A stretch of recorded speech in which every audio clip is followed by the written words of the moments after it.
Hi viewers, welcome to our channel. ప్రస్తుతం మనతో పాటు సీనియర్ జర్నలిస్ట్ దాము బాలాస్ సార్ ఉన్నారు. వారితో మాట్లాడదాం. నమస్కారం సార్.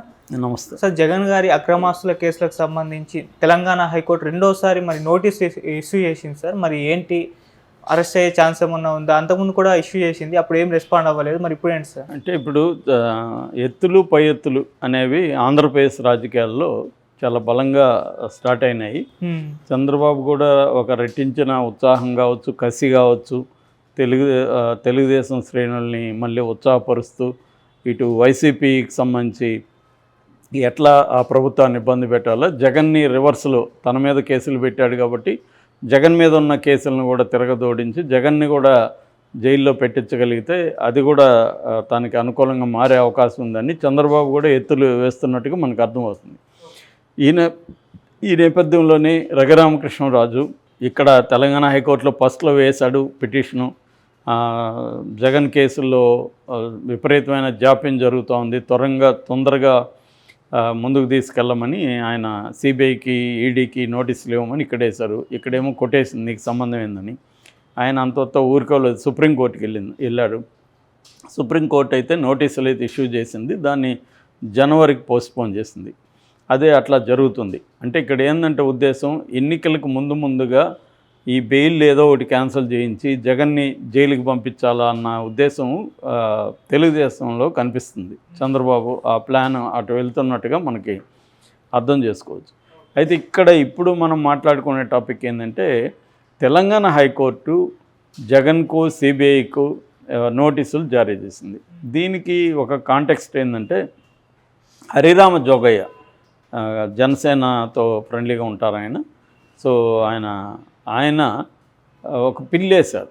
ఆ పిల్లు ఏంటంటే, తెలంగాణలో సిబిఐ కోర్టు ఇక్కడ ఉంది కాబట్టి ఇక్కడ సిబిఐ కోర్టు జగన్ కేసులకు సంబంధించి వాయిదాలు వేస్తూనే ఉంది కాబట్టి సిబిఐ కోర్టుని త్వరగా, అంటే ఎన్నికల లోపల ఈ కేసును తేల్చండి అని మీరు ఆదేశాలు ఇవ్వండి అని హైకోర్టులో కేసు వేశారు. ఈ పిటిషన్ని justice Alok Aradhe, justice T Vinod Kumar special bench వీళ్ళిద్దరూ జస్టిస్ దాన్ని తీసుకుని విచారించారు.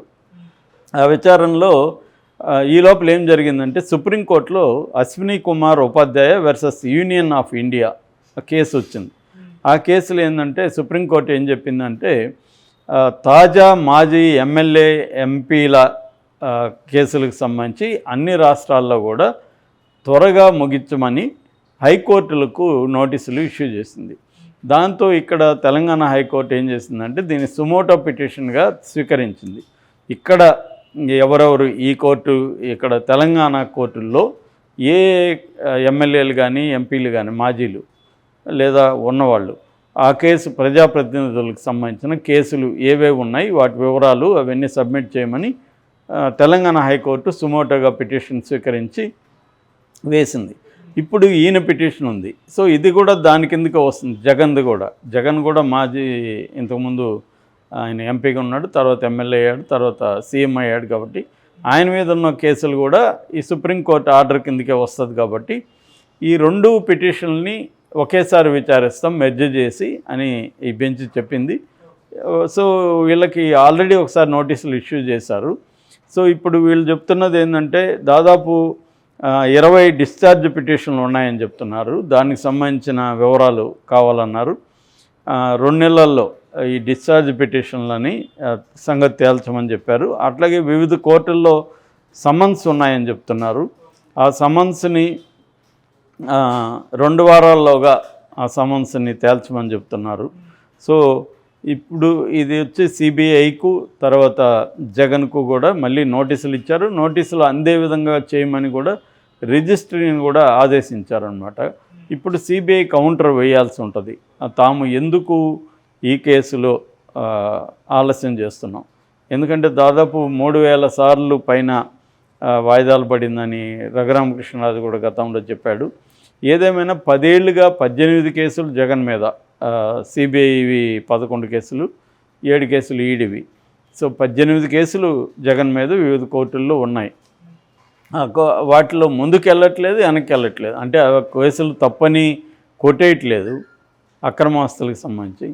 పోనీ ఆయన ఏమన్నా తప్పు చేసినాడని ప్రూవ్ అయ్యి శిక్ష పడుతుందా అంటే అది లేదు, రెండూ జరగట్లేదు.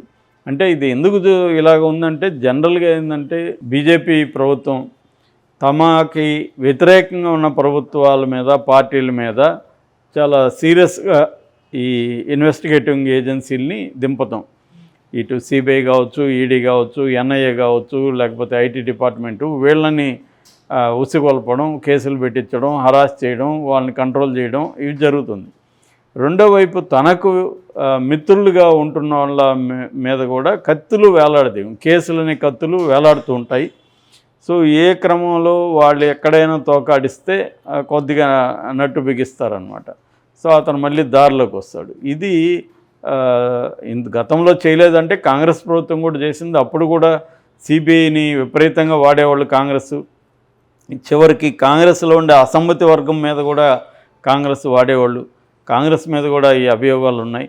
అట్లాగే స్టేట్ గవర్నమెంట్లో కూడా అనేక స్టేట్ గవర్నమెంట్ ప్రత్యర్థుల మీద ఈ ఆర్మ్డ్ పోలీస్ ఫోర్సెస్ని ఉపయోగించడం, కేసులు పెట్టడం, అరెస్ట్ చేయడం అనేది జరుగుతుంది. ఇవన్నీ అన్ని పార్టీలు చేస్తున్నాయి. తెలుగుదేశం రివర్స్లో ప్రతిపక్షంలో ఉంటూ కూడా అధికార పక్షమైన వైసీపీ ప్రభుత్వం మీద రకరకాల పిల్స్, రకరకాల కేసులు వేయడం, కోర్టుల ద్వారా ఇబ్బంది పెట్టడం అనేది ఇదంతా కూడా లీగల్గా చేయకూడదు అనేది ఏం లేదు కదా. లీగల్గా అలో చేస్తున్నప్పుడు దాన్ని ఎందుకు ఉపయోగించుకోకూడదని అనుకుంటారు కదా పార్టీలు. సో కాబట్టి ఇక్కడ అందరూ ఇవి చేస్తున్నారు.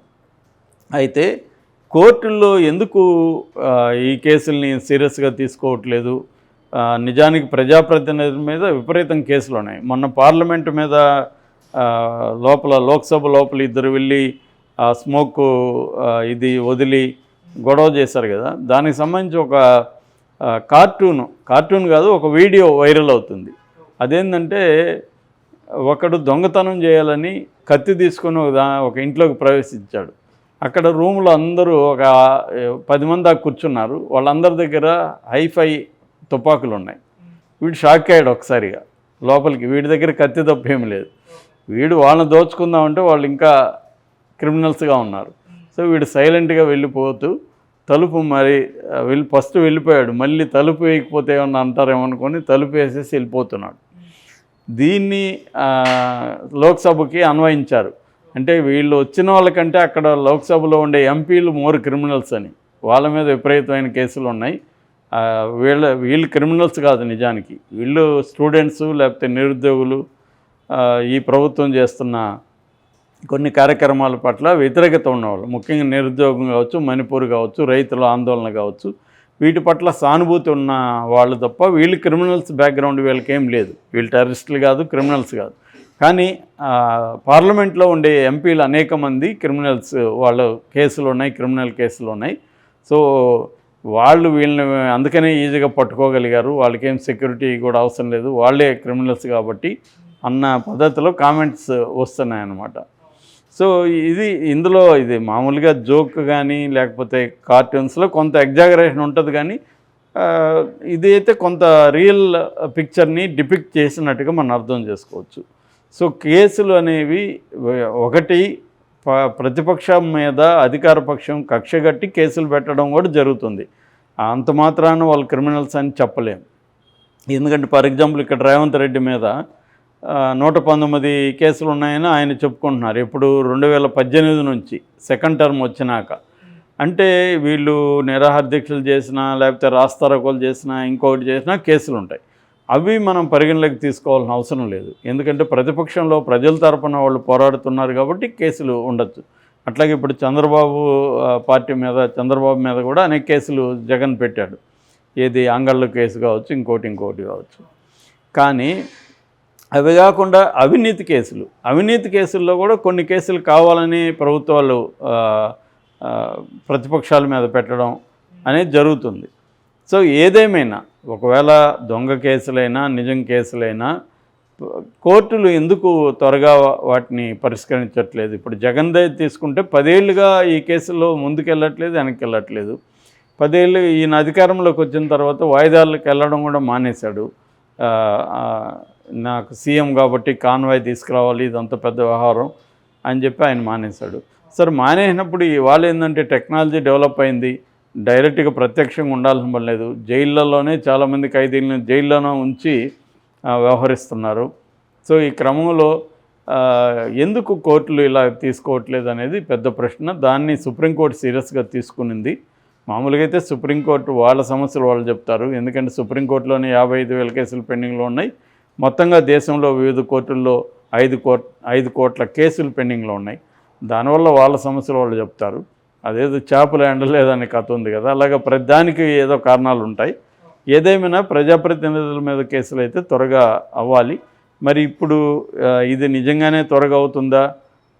ఈయన హరిరామ జోగాయి చెప్పినట్టు ఎలక్షన్ లోపల కానీ అయితే మాత్రం జగన్కి ఇబ్బంది.